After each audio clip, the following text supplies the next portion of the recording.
नमस्कार प्यारे विद्यार्थियों, आप सभी 9th क्लास के विद्यार्थी ध्यान दें। एक बहुत ही प्यारा सा टॉपिक है व्याकरण का, जो हम पढ़ रहे हैं वाक्य।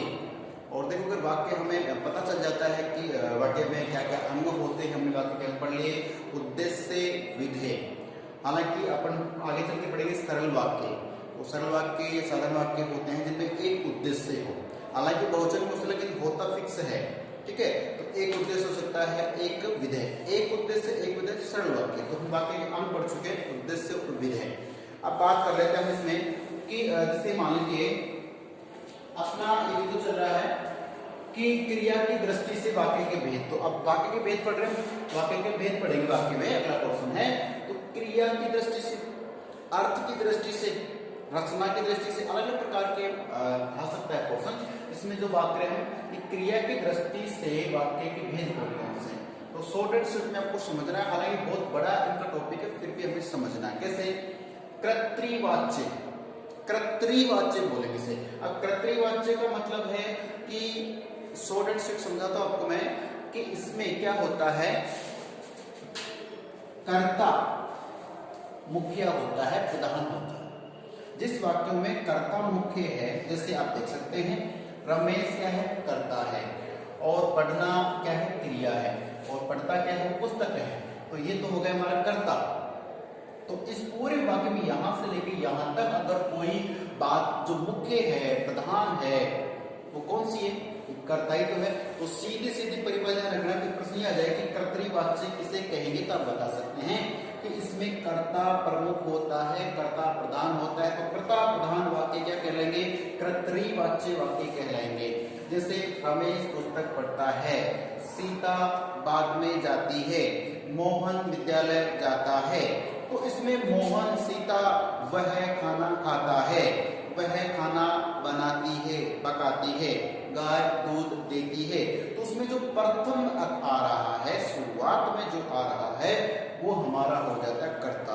और कर्ता प्रमुख कर्तृवाच्य हो जाते हैं। समझ में आ रही है, शॉर्ट एंड स्वीट में समझ सकते हैं। इसमें कर्ता क्या होता है, प्रमुख होता है। अगला आता है हमारा कर्मवाच्य। आप समझते हैं इसमें क्या प्रधान रहेगा, कर्मवाच्य में कर्म प्रधान रहता है। इसमें कर्म, जैसे देखिए मैंने यहाँ लिखा कि रमेश पुस्तक पढ़ता है, इसमें रमेश क्या है, कर्ता है। मैंने शॉर्ट में आपको लिख दूं थोड़ा सा। ये क्या है हमारा, कर्ता है, ये क्या है हमारा, कर्म है, और ये क्या है, क्रिया है। ठीक है, आप देख सकते हैं ये हमारा सीक्वेंस रहता है, श्रृंखला रहती है। पहले कर्ता, कर्म, क्रिया, फिर आगे कुछ भी है वो विशेषण, परविशेषण, पता नहीं क्या क्या बन जाते हैं। लेकिन मुख्य रूप से अगर वाक्य की शुरुआत करनी तो कर्ता क्रिया, कर्ता कर्म क्रिया, ये कॉम्बिनेशन होना ही चाहिए। ये हिंदी व्याकरण के आधार पे है, अंग्रेजी में हो सके ये बाद में आ जाता है। राम रीड्स ए बुक बोलते हैं ना, तो वो क्या होता है, राम के बाद में रीड्स क्रिया इधर जाती है, सब्जेक्ट वर्ब ऑब्जेक्ट बाद में आता है। यहाँ ऑब्जेक्ट यानी कर्म पहले आ रहा है, समझ रहे इसको। चलिए, तो बड़े प्यार से सुनना है कि कर्ता प्रधान कर्तृवाच्य वाक्य। अब बात करेंगे कर्मवाच्य। कर्मवाच्य का मतलब इसमें कर्म प्रधान होगा। तो देखो प्रधान जो होता है वो मेन सीट पे बैठता है। जैसे मान लो एक कोई भी गाड़ी होती है, बस होती है, रेल होती है, एरोप्लेन, कुछ भी हो, उसमें सबसे आगे किसकी सीट होती है, ड्राइवर की होती है। वो उस वाहन को चलाने वाला होता है, प्रमुख होता है। जैसे एक बस में 50 व्यक्ति बैठ सकते हैं आराम से, 52 सीटर बस होती है, 50 तो एक कंफर्टेबल बाकी ज्यादा बैठ सकते हैं। तो उस पूरे 50 व्यक्तियों की जान जोखिम में डालने का और मंजिल तक पहुंचने का काम कौन करता है, ड्राइवर करता है। अगर ड्राइवर प्रमुख रूप से एक्सपर्ट है, समझदार है, तो वो 50 के 50 मिनट नियत स्थान पहुंच सकते हैं, अन्यथा कुछ और हो सकता है। इसका मतलब ये हुआ कि कोई भी काम का करने वाला प्रमुख होता है, वो तो हो गए कर्ता, काम का करने वाला। और ये कर्ता काम क्या कर रहे हैं, पढ़ने का कर रहे हैं। तो कर्ता के द्वारा जो काम किया जाता है उसका फल जिस पे गिरता है वो कर्म होता है। प्यारे विद्यार्थियों, टॉपिक 1 समझने अनेक बातें हैं। यहाँ पे हम पढ़ सकते हैं कि क्रिया जो है वो मुख्य रूप से 2 प्रकार की होती है, एक सकर्मक, एक अकर्मक। तो इसमें कर्म आ जाए वो सकर्मक, जिसमें कर्म ना आए वो अकर्मक। समझ रहे हैं आप इस बात को, ध्यानपूर्वक समझना है कि रमेश पुस्तक पढ़ता है तो रमेश एक काम कर रहा है। क्या कर रहा है, पढ़ने का काम कर रहा है। पढ़ना क्रिया है, पढ़ता तो उसको काल के आधार पे वर्तमान काल बनाया है। तो देखने वाली बात यह है कि रमेश पुस्तक पढ़ता है में रमेश करता है, पढ़ना क्रिया है, तो कर्म क्या हो गया, पुस्तक हो गई। और यही पुस्तक अगर मुख्य सीट पे आ जाए, मैंने बस का एग्जांपल दिया, ड्राइवर सीट पे आ जाए, मुख्य सीट पे आ जाए, तो प्रधान क्या हो जाएगा, ये कर्म प्रधान हो जाएगा। पुस्तक प्रधान मत बोल देना, कर्म प्रधान हो जाएगा। तो हमने क्या लिखा कर्मवाचक में, पुस्तक रमेश द्वारा पढ़ी जाती है। या फिर मान लीजिए अगर ऐसा आ जाए, रमेश कोई लिख दो यहाँ पे, रमेश से पुस्तक पढ़ी जाती है। इसका मतलब ध्यान रखना कि अगर इस रमेश को लिख के यहाँ पे मैं से लगा दूं, रमेश से या रमेश के द्वारा पुस्तक पढ़ी जाती है, तो भी आपको हिंदी में तो कर्मवाचक करना है। ये ध्यान रखना, इंग्लिश में वो रमेश वगैरह सब लास्ट में आते हैं, बाई लग जाएगा उनके, उसमें द्वारा, बाई का मतलब वही होता है। इसका मतलब एक्टिव बात करते हैं, ध्यान रखें सॉरी। तो कर्मवाचक में पुस्तक रमेश द्वारा पढ़ी जाती है, ये मैंने लिखा था रमेश से पुस्तक पढ़ी जाती है। तो इसमें जो फोकस रहता, जो प्रेशर रहता, वो किस पे रहता, पुस्तक पे, कि पुस्तक कौन पढ़ता है। ठीक है, ध्यान रखना है कि पुस्तक किसके द्वारा पढ़ी जाती है। तो आराम समझने, कर्मवाच्य में क्रम प्रधान होता है, ये कर्म था ना, इसमें पुस्तक रमेश द्वारा पढ़ी जाती है। समझ गए इसको। अब बात करते हैं थोड़ा सा आगे, भाववाच्य।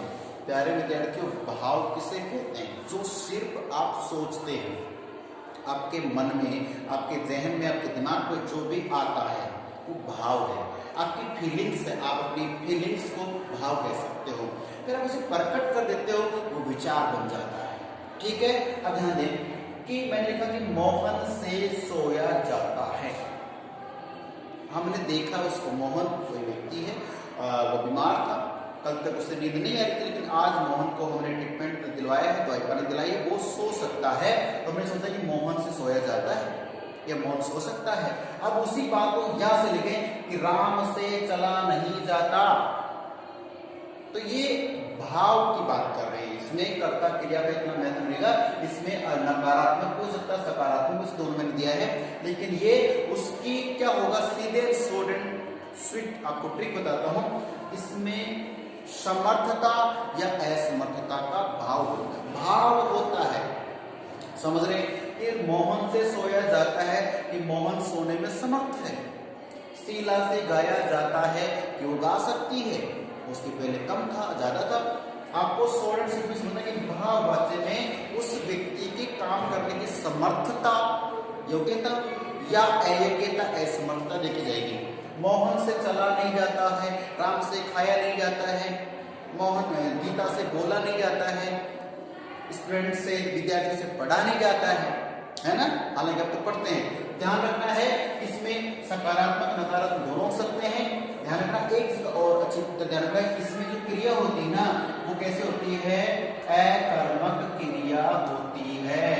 कैसी होती है, अकर्मक होती है, क्योंकि जो काम होता है ना, सोने का काम कौन कर रहा है, मोहन ही कर रहा है। तो क्रिया का फल मोहन पे, जब क्रिया का फल कर्ता पे गिर जाए, इसका मतलब अकर्मक है। और क्रिया का फल कर्म पे गिरे, रमेश पुस्तक पढ़ता है, प्रश्न बनाओ कि रमेश क्या पढ़ता है, पुस्तक उत्तर आ जाएगा। और क्या का उत्तर आ गया, और क्या का उत्तर क्या आना चाहिए, कर्ता स्वयं थोड़ी नहीं था। रमेश पढ़ता है क्या, पुस्तक, तीसरी बात निकल के सामने आती है, कर्म, कर्म आ गया, कर्म तो सहकर्मक। और यहाँ पे मोहन से सोया जाता है, तो सोता कौन है, मोहन सोता है। ठीक है, तो सीधी बात है, क्रिया सोने का हमारा कौन कर रहा है, ये मोहन ही कर रहा है। तो क्रिया का फल किस पे गिर गया, कर्ता पे गिर गया। जब क्रिया का फल कर्ता पे गिरे यहाँ, तब तो अकर्मक। और क्रिया का फल कर्ता पे न गिरकर कर्म पे गिरे, तब क्या होता है, सकर्मक। समझ गए हैं। तो कर्म, कर्ता, कर्म, क्रिया। यहाँ पे देखिए, जो सोने काम कर रहा है, मोहन ही कर रहा है। राम से चला नहीं जाता है, चला किससे नहीं जाता है, राम से। तो जो क्रियाएं होंगी ना, वो किस पे, कर्ता पे निर्भर है। इसका मतलब ये हो गया है कि भाववाच्य में जितने भी वाक्य हम बनाएंगे, सब में अकर्मक क्रिया रहेगी। ठीक है, ये ध्यान रखना हमारे को। ठीक है, चलिए, तो कृतवाच्य हो गए, इसमें से अकर्मक अकर्मक दोनों हो सकते हैं। और कर्मवाच्य, अच्छा एक अच्छी प्यारी बात आपसे पूछ लूं, जो कर्तृवाच्य होंगे उसमें क्रिया सकर्मक अकर्मक दोनों ये की बात करें। लेकिन जैसे जो कर्म वाच्य हैं इसमें तो फुल एंड फाइनल बात मान के चलिए कि इसमें कर्म जरूर होगा, तभी ये कर्मवाच्य बनेगा, नहीं तो होगा ही नहीं। सकर्मक क्रिया इसमें देख लेंगे। प्यारे विद्यार्थियों, आपके लिए मैंने वाक्य के अंग बता दिए, आज भेद बता दिए, कल और पढ़ेंगे, सरल विस्तृत सही वाक्य पढ़ेंगे, ध्यान से पढ़ लेना और कोई समस्या है तो बताना। ठीक है, मिलते हैं अगले वीडियो में, तब तक के नमस्कार, धन्यवाद। तो आ ही गए।